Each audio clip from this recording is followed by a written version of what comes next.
Drugs అనేటువంటి మహమ్మారిని మనం పారదోలాలంటే మనం గ్రామాలలో, పల్లెల్లో, కాలనీలలో అవేర్నెస్ తీసుకురావాలి. స్కూళ్లలో డ్రగ్ ఫ్రీ, కాలేజీల్లో డ్రగ్ ఫ్రీ, యూనివర్సిటీలో, విలేజ్ల్లో, లొకాలిటీలో, అదే విధంగా కమ్యూనిటీస్ లో డ్రగ్ ఫ్రీ అనేటువంటి తెలంగాణని డ్రగ్ ఫ్రీ సూర్యాపేట జిల్లా తాదరికి మనం అందరం నడుము బిగించాలి.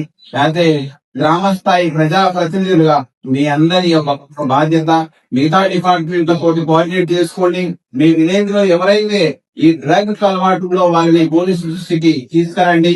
ఖచ్చితంగా చూడండి, మాదక ద్రవ్యాలు వాడడం వల్ల కోపం పెరుగుతుంది, స్ట్రెస్ పెరుగుతుంది, అనాగ్రీ వస్తుంది, లోన్లీనెస్ వస్తుంది, యాంగ్జైటీ వస్తుంది. లాస్ట్ కి వాడు తనకు తానే తను చాలించే పరిస్థితి వస్తుంది. దీన్ని రూపుమాపాలంటే యాజ్ ఏ సర్పంచ్ గా, యాజ్ ఏ కౌన్సిలర్ గా మీ ఏరియాలో ఏవైతే ఈ డ్రగ్స్ మహమ్మారికి అలవాటు పడిన యువతను గుర్తించి పోలీస్ డిపార్ట్మెంట్ కి మీరు నివేదించండి. దీనికోసం మీ యొక్క వివరాలు గోప్యంగా ఉంచుతారు. డయల్ 1908 దీనికి మీరు కాల్ చేసినట్లయితే తదుపరి పోలీస్ చర్య తీసుకోవడం జరుగుతుంది. డ్రగ్స్ అమ్మినా, రవాణా చేసినా, వాడినా చట్టరీత్యా నేరం. దాదాపు 20 సంవత్సరాల వరకు కఠినమైనటువంటి కారాగార శిక్ష పడడానికి అవకాశం ఉంది. కాబట్టి యువతకు మేలుకొల్పాల్సినటువంటి బాధ్యత. దీని వైపు మళ్లించకుండా వాళ్ళని మనం మంచి సమాజం వైపు మళ్లించే బాధ్యత మనందరిపై ఉంది.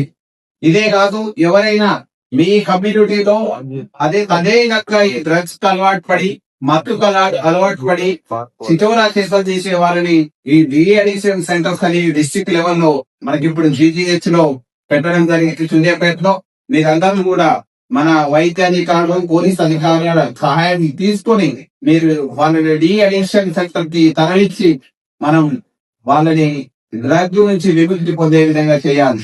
అదే విధంగా మనం పెద్ద ఎత్తున డిస్ట్రిక్ట్ కలెక్టర్ గారు అండ్ మన పీడీజే ప్రిన్సిపల్ డిస్ట్రిక్ట్ జడ్జి గారు, పోలీస్ డిపార్ట్మెంట్, అన్ని డిపార్ట్మెంట్ల ఆధ్వర్యంలో దాదాపు వేలాదిగా మనం అవేర్నెస్ ర్యాలీ చేయడం జరిగింది.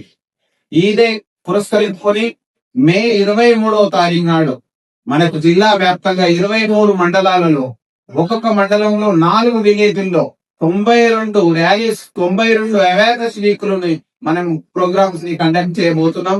ఈ సందర్భంగా మీ అందరికీ కూడా మీ విలేజ్ లో మీ యొక్క ఎస్ఐ గారు చెప్తారు, మీ సిఐ గారు చెప్తారు, మీ ఎంఆర్ఓ గారు చెప్తారు. దీని అందరూ భాగస్వాములు అవుదాం.